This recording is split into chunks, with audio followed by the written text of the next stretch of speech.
ہم کریں گے ہر مظلوم کی حمایت۔ السلام علیکم، میں ہوں حرین فاطمہ اور آپ دیکھ رہے ہیں حمایتی نیوز HD چینل۔ نظر ڈالتے ہیں آج کی اہم خبروں پر۔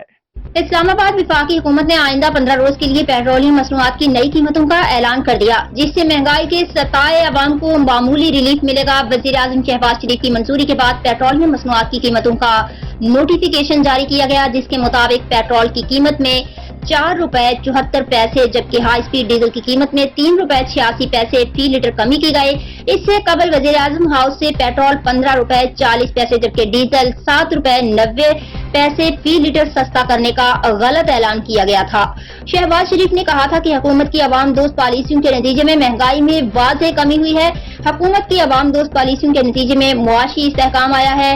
حکومت نے 15 مئی کو پیٹرولیم مصنوعات کی قیمتوں میں بڑی کمی کی تھی۔ وزیر اعظم کی ہدایت پر پیٹرول کی قیمت میں 15 روپے 39 پیسے فی لیٹر کمی کی گئی تھی، جس کے بعد اس کی قیمت 273 روپے 10 پیسے ہے۔